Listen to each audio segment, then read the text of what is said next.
Di sini saya akan menjelaskan tentang teknologi penyimpanan data. Penyimpanan data berasal dari bahasa Inggris yaitu data storage. Sering disebut juga sebagai memori komputer, merujuk kepada komponen komputer, perangkat komputer, dan media perekaman yang menyediakan data digital digunakan untuk beberapa interval waktu. Penyimpanan data menyediakan salah satu 3 fungsi dari komputer modern, yakni mempertahankan informasi. Pada dasarnya ada 3 komponen fundamental yang terdapat di dalam komputer mikro, yaitu komputer desktop, laptop, netbook, personal digital, asisten atau PDI, komputer tablet, dan smartphone, yaitu Central Processing Unit atau CPU, penyimpanan data atau memori, dan modul-modul input atau output. Berdasarkan karakteristik fisiknya, media penyimpanan data diklasifikasikan menjadi 2 jenis, yaitu volatil dan non-volatil. Penyimpanan data volatil artinya mudah menguap atau hilang jika tidak ada aliran listrik. Contohnya yaitu RAM. Sebaliknya, penyimpanan data non-volatil akan tetap menyimpan data meskipun aliran listrik sudah dimatikan. Contohnya adalah hard drive.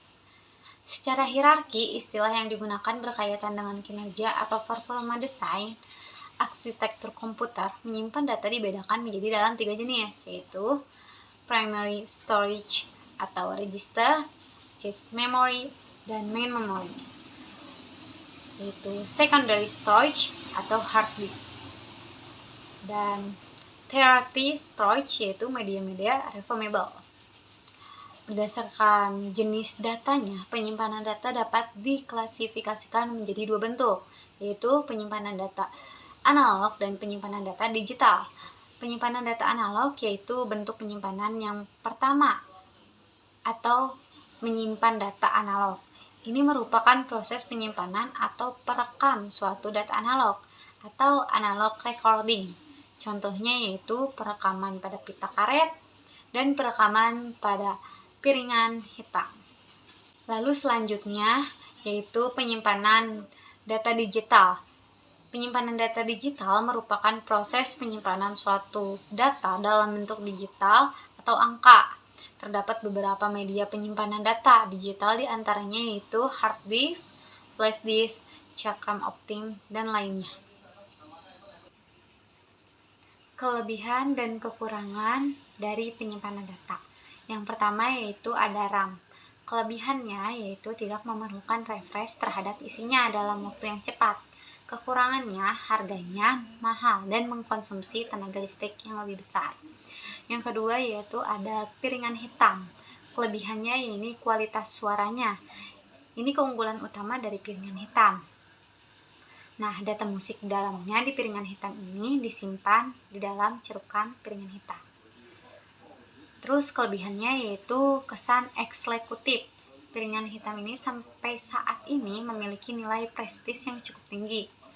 Lebih tahan lama jika dibandingkan dengan CD. Selama tidak baret di dalam, piringan hitam ini masih tetap bisa didengarkan. Kekurangannya yaitu harganya mahal, atau dari produksi piringan hitam, pemutar, dan perangkat audio pendukungnya semua cenderung lebih mahal dibandingkan pemutar musik digital. Terus kekurangannya itu tidak praktis, perawatan lebih mahal, jarum turntable harus diganti setelah pemakaian beberapa lama. Koleksi piringan hitam juga harus dijaga agar tidak lembab dan kepanasan. Yang ketiga yaitu ada hard disk. Kelebihannya yaitu harganya murah, umurnya cukup lama, kapasitasnya besar, dan kekurangannya yaitu mudah rusak, suara berisik, dan boros listrik. Di sini saya akan menjelaskan tentang media penyimpanan data cloud atau yang lebih sering kita sebut sebagai cloud storage. Cloud storage ini merupakan teknologi terbaru yang digunakan untuk menyimpan data.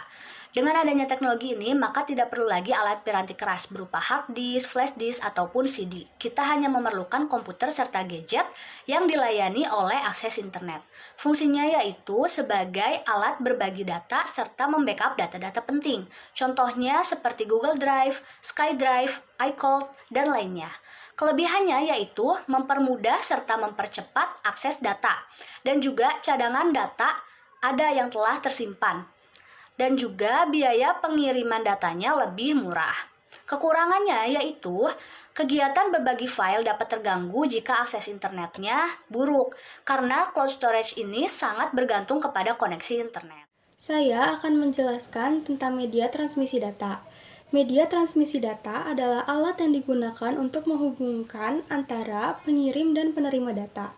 Bentuk media transmisi data ada 4, yaitu copper media, kedua optical media, ketiga wireless, dan keempat satelit. Ada juga kekurangan dan keunggulan dari bentuk media transmisi data. Yang pertama ada copper media, yaitu menggunakan bahan tembaga untuk pengiriman data. Keunggulannya yang pertama yaitu mempunyai harga yang relatif murah, yang kedua itu jarak jangkauan yang luas, dan yang ketiga itu fleksibel. Untuk kekurangannya yang pertama yaitu instalasinya rumit, yang kedua rentan terhadap gangguan frekuensi, kinetik, dan radio, yang ketiga yaitu kapasitas bandwidth-nya kecil. Yang kedua yaitu ada optical media, menggunakan benang serat kaca atau plastik untuk pengiriman data. Kelebihannya yang pertama yaitu tingkat keamanannya tinggi, yang kedua lebih menghemat tempat, yang ketiga tahan terhadap gangguan elektromagnetik. Lalu kekurangannya yang pertama yaitu perawatan dan pemasangannya yang sulit, yang kedua harga relatif mahal, dan yang ketiga tidak bisa disimpan di sembarang tempat. Lalu ada wireless yaitu mengirim data menggunakan cahaya berupa laser atau inframerah. Untuk keunggulannya yang pertama yaitu tidak membutuhkan instansi kabel, yang kedua kecepatan transfer data stabil, yang ketiga yaitu dapat digunakan pada jaringan yang luas. Untuk kekurangannya yang pertama yaitu instalasi dan pengembangan biaya cukup mahal, yang kedua yaitu kekuatan sinyal tergantung cuaca. Lalu yang keempat yaitu ada satelit. Untuk keunggulannya yang pertama, jangkauannya luas, baik nasional, regional, maupun global. Untuk yang kedua, kecepatan bit akses tinggi dan bandwidth-nya lebar. Yang ketiga, instalasi jaringan segmen bumi yang cepat. Untuk kekurangannya yang pertama yaitu harga relatif mahal, yang kedua rentan terhadap pengaruh atmosfer, dan yang ketiga yaitu rawan terhadap sambaran petir. Media transmisi adalah media yang mentransmisikan gelombang elektromagnetik dengan menggunakan konduktor fisik. Media transmisi juga menyalurkan jalur transmisi sinyal yang meliputi twistor pair cable, coaxial cable, dan fiber optic cable. Twistor pair dan coaxial cable menggunakan konduktor logam yang menerima dan mentransmisikan sinyal dalam bentuk aliran listrik. Optical fiber, serat optik penerima dan mentransmisikan sinyal dalam bentuk cahaya. Jenis-jenisnya. Yang pertama ada media transmisi terpadu. Media transmisi terpadu adalah media kasat mata yang mentransmisikan sekaligus memandu gelombang untuk menuju pada tujuan. Yang kedua ada media transmisi tidak terpadu. Media ini menggunakan sistem gelombang elektromagnetik dalam mentransmisikan informasi dari pengiriman ke penerima.